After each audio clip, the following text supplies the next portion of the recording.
Hello everyone, welcome back to my channel. How are you all doing today? I pray all is well with you and your families. If you're new to my channel, welcome. My name is Nancy. So guys, how can you tell if too much of anything becomes too much? So several weeks ago, when we got home from all various activities with my daughter, it was already past 6 p.m. So I told her not to go on her iPad because it was already past 6, because we have a rule in our house that no iPad for her after 6 p.m. because if she goes on the iPad, she tends to wake up a lot during nighttime, so she knows that. So she was furious, tears and all. And she was like, well, I don't have fun no more. I can't even play with my friends because you guys have put me into too much activities, so I don't have time for free time no more. She was upset. But really the point is, I really don't want you to be spending much time all day on an iPad or on games or on TV. Ooh, if she had phone, she was gonna also spend time on the phone. So that's the point. But I didn't tell her that. But anyways, you get the point. If you know, you know as a parent, right? So then this conversation made me to question my husband and myself whether we were now repeating the same mistakes we made with our two grown-up kids. See, it's one thing to make a mistake once or twice, but it becomes a problem when you make the same mistake the third time. So I was like, oh my goodness, I hope we are not repeating the same old mistakes we did with these two grown kids. So with our two older children, we used to spend most of our time shuttling them to various activities. Talk about soccer, because they are just 4 years apart, so they will do similar sports, kind of like they were both playing soccer at that time. So we'll take them to soccer, take them to swimming, YMCA programs. If my daughter will be doing volleyball, he'll be doing basketball. If she's doing tumbling, he'll be doing football. What else they did? Karate, tutorials, and so forth. And now with this younger one, it's Cub Scouts, piano lessons, Kumon, martial arts, swimming, basketball, YMCA. What else? I know you are judging me, saying, yes, mom, that is too much. Your daughter is right. This is way too much for you to be doing this. I know. But hold on. Before you judge me, let me just explain something here. This is for all them diaspora, though, if you're thinking of moving here in the States or wherever. Let me tell you the honest truth. If you didn't know, now you're gonna know. If you know, you know. When you live in a foreign country, you are a foreigner. You don't have family members around you, relatives around you. All you have is friends, co-workers, and neighbors, church. That's all you have. Here where I am, it's a luxury to have house help like we do in Africa. It's not that easy. It's expensive. So when you have children and you don't have relatives or family that are close by so that you can be helping each other, then you're on your own. So what happens is, if you're working 8 to 5 or even nighttime, whatever shift you have, your children needs to go somewhere. So if your children is gonna go, so if the shift for daytime work, let's just say it's between 7 and 5 p.m. for parents. The shift for the children going to school is mostly it's between, let's say, 7 a.m. to 4:30 p.m. That's the school time, depending with where you live. So when your child is done with school, and if you finish at 5 p.m. at work, who's gonna pick your child? You cannot say to your boss, I need to go pick up my child, I'll be back. You can't do that. So somebody has to pick up that child. Now you have to find a after school program. And it's quite expensive. It's not free. You have to pay money for that after school program. That's where YMCA now comes in. Some do a daycare, depending with your pocket. Then you go, the higher you go. We just opt for YMCA because at least the child can play, it's reasonable among everything, so we go with YMCA. That's where YMCA comes in. Now, back then, before the iPads, the games, the cell phones, when my two older kids were young, at least when I picked them from school, from the after school programs, we'll go home. I get home and I give them an hour to go outside to the swings and play. They could just ride their bicycles, go to the swings and go play with other children, because children will be outside. So during that time, I'm cooking. And you know what? After an hour, they come home, they take a shower, we eat dinner. 8 p.m., 8:30 p.m., if they are done with their homework, we call it a day. There was not so much after school programs because kids were engaging with other kids. But now it's an issue. Even if I want my daughter to go outside and play, she will go outside and play, but there's not going to be many kids playing out there, unless if there are some 1 and 2 kids playing there, usually the babies on strollers, because her age group, most of them are also either on their gadgets, on TV, or on these extracurricular activities. So there's no kids at the swings like back then.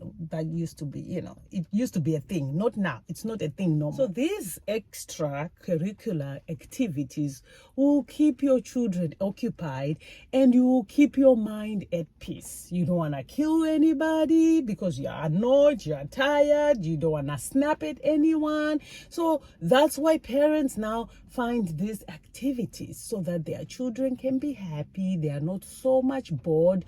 You also can do what you need to do during that time, and so forth. The main goal is just to keep your children away from the television, from the internet, the games, those iPads, those cell phones. As a parent, our hope is to, maybe they will make friends. Maybe they will discover new skills. Maybe they will be exposed to something they will eventually like. Exposure is a beautiful thing. So that's the intention. So initially, when your child says yes to these extracurricular activities, their mind is only to have fun. But as a parent, once you are in it, you're paying money. These things are not free. You're paying money, then you see, my child is good at this, so let's just participate in this competition stuff. So you start participating in these competitions, and now you're now thinking long term. I can actually get scholarship if this child of mine keeps up the good work. So now you have scholarship in your mind. Now you're pushing for that scholarship. Let's do this, girl. Let's do this, son. We can do this.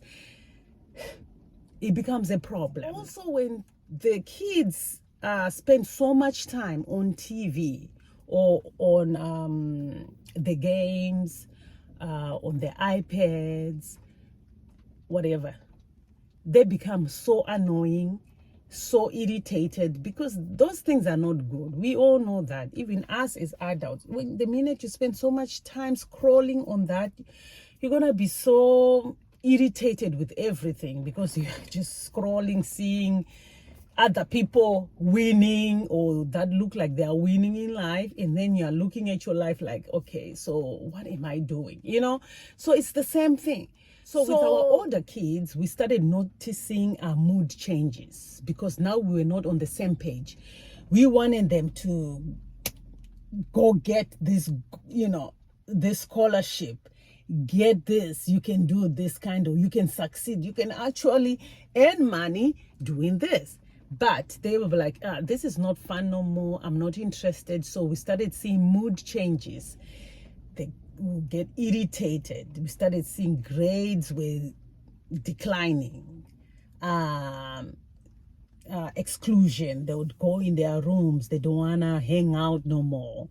They are not interested to go out. When we do family time, they don't want to be there no more. It's like they disconnect themselves from you because they are like thinking you're just pressuring them to do what they don't like. So that's when we started seeing troublesome behaviors and depression tendencies. And now with our younger daughter, she's now complaining, well, she's not having fun.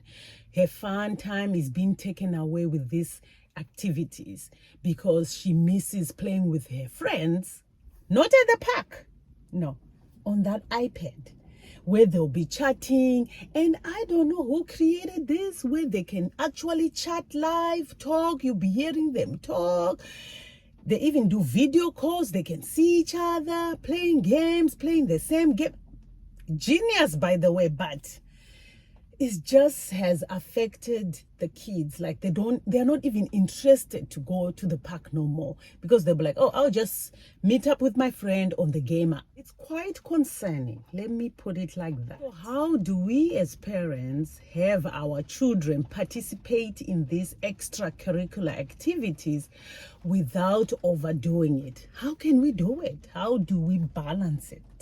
This word balance, it's a problem.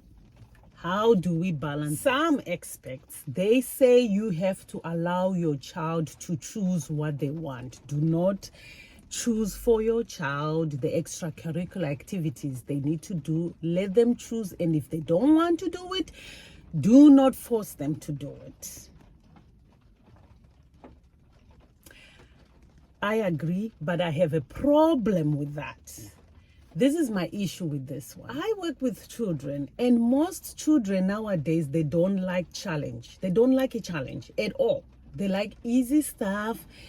Even a basic math or a basic equation, they want to use a calculator. Basic addition, they want to use a calculator. Basic 6 plus 23, we want to use a calculator. So, of course, I asked my daughter, which activity do you want us to remove? She tells me, oh, you can remove Kumon because she already have school for that. She don't need another school on the side. She said you can remove piano. She said you can remove Cub Scouts. The only activities she wants to do are fun activities. Karate, she can do that. YMCA, she can do that because she gets to play. She said you can basketball. She loves basketball. She loves swimming. Only those things we can leave, but the rest, she said she don't care about it. You can remove that. Now with kids, boredom sets in now. They are now being annoyed, telling you, I'm bored, there's nothing to do, what can I do? Oh, it's boring just staying in the house, it's boring to go to the swings. They're just complaining, talking about there's no one to play with. If I go outside, there's no one to play with. Can you play with me? Remember, you also went to work. You are tired. You don't want to play. You are cooking. You are doing this and that. You're trying to catch up with so many things. So when that happens, as parents now, with good intention, you're going to find extracurricular activities for your children because you are trying to create a happy environment, a peaceful environment. I said, child, I hear you loud and clearly, but we got a problem. The problem is, where are you going to use this martial arts at, this kung fu? where are you going to use it in the world? Then you end up being expelled from school. But I'll say this: my son did use his karate skills when he was in elementary, because he also experienced this bullies kind of deal where some kids who don't understand other races, they were using these names, and he whooped the he did his karate stuff on that boy, and he was put into detention. That's a story for another time. He was the only one who had to use his karate skills on another child. But anyways, let's move on. So I was like, where are you going to use these skills? Nowhere. So even if you get the black belt, that's just for fun. Okay. Then I said, okay, so for swimming, what are the chances that you will be, you will go to Olympics and you can actually, be in Olympics with this swimming? What are the chances? You have to be really, really outstanding, exceptional. And then there's basketball. I said, what are the chances that you will be in NBA, women NBA? Not to downgrade her, but I was just thinking, like, these are some of the things that, we have. I was telling her, you do it as an addition, but you don't want to remove the important stuff. Because I was trying to make a point here. So my point was really, with Kumon, at least you don't have to stress about homework. Like, okay, so if my mom doesn't know how to help me with this homework, I have to stress out to find out how can I do this homework. At least Kumon will do that part, because at least with Kumon, you are already ahead. They are... Hey, I have so many things in my head, I can't even talk. So Kumon, their program is like they work ahead of the school.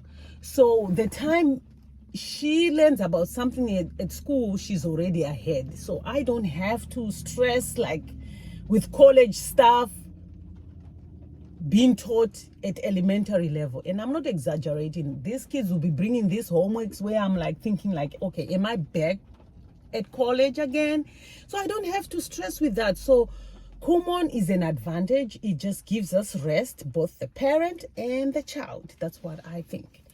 Then with Cub Scouts, I don't have to teach my child common sense. Cub Scouts is there to teach her common sense and be a good citizen. And I love that. Why do we have to drop that? They are doing a great job. Then there's piano. At least you will learn how to focus, how to be creative. It will improve your memory. So the stuff that you want to drop is actually helping you in your life. So I do not understand. That's why I say this thing where I have to negotiate with my child, I'm not there yet, because I'm like, I think it's that African part in me, that African mom part, where I'm like, I do not have to negotiate with a child about common sense, things that are an advantage to you, because I am thinking years from now. You are thinking now. So me trying to balance this thing, that's where the issue is, like, satisfying. what's satisfying about that? How it feels. However, I have learned quite a lot from my mistakes with my two older children. So now I try to prevent burnout in my little one, as I did with the two grown kids. We have learned to not force anything on them. If the child is seriously saying, you know what, I don't want to do it, I'm stressed by it, we're just gonna remove it. But if there is a willingness to do it, to do any activity, then we are going to make it fun, and we'll remove the pressure. If, let's say, like for example, with piano lessons, she says she doesn't like to perform the competition stuff, so we don't make her go to the competition piano stuff, because the last time she did it, she did well, but she was like, I don't like to compete in piano because everybody will be just looking at you and it will be so quiet, and you know, that makes me so anxious. So we said, you know what, okay, you're not going to be participating in this competition, we'll just make it fun. So we listen to their complaints and we take action. And I would love if, let's say, Fridays, Saturdays, and Sundays to be the rest days, but many activities have competitions on those days. So we try to like schedule all activities to be done before 7 p.m. if it's during the week. That way the child can rest, have like a 30 minutes window to watch TV and go to bed happy. You know, we try to do that. Because what I've learned with my two older ones is that when they were participating in these sports, and their sports would finish like 8, 9, 10 p.m., they will come home, they're exhausted, and they have to still do homework. And because of that, their bedtime will be now around 12 midnight. Let me tell you, dealing with an irritated and tired teenager is a pain, and it causes anxiety in them. So they will lose their own identity and they will disconnect from you as a parent, and they will become unruly. Like, their behavior will become unmanageable. Yes, I do believe that parenting is about balance. If you can master it, great. You won't have to deal with so many issues when you know how to balance yourself with these children. But it requires a lot of grace because it's not easy. Like, my own balance beam has failed me too many times. I blame it on that African part of me that sometimes it just refuses reason with common sense. I just don't like to negotiate with common sense. Something that I think it's supposed to be common sense, I don't want to argue about it. I don't want to bicker about it. I just don't want to argue about it. I just want it to be common sense. That's it. But thank God for redeeming us so that we can practice again and again to be better parents, right? Guys, one thing I can tell you is it's important to make the best time you have with your kids, making the best memories with the time you have, instead of stressing each other, stressing to make this life thing that you have in your mind, like this ideal life you have for your children, like, oh, this dream you have for your children. So you stress your children to reach this bar that you have in your own mind. So you put them in these activities because, like I said before, the intention is pure. You want the best for your child. You want them to discover new skills. You want them to be exposed to different things so they can find where they fit in.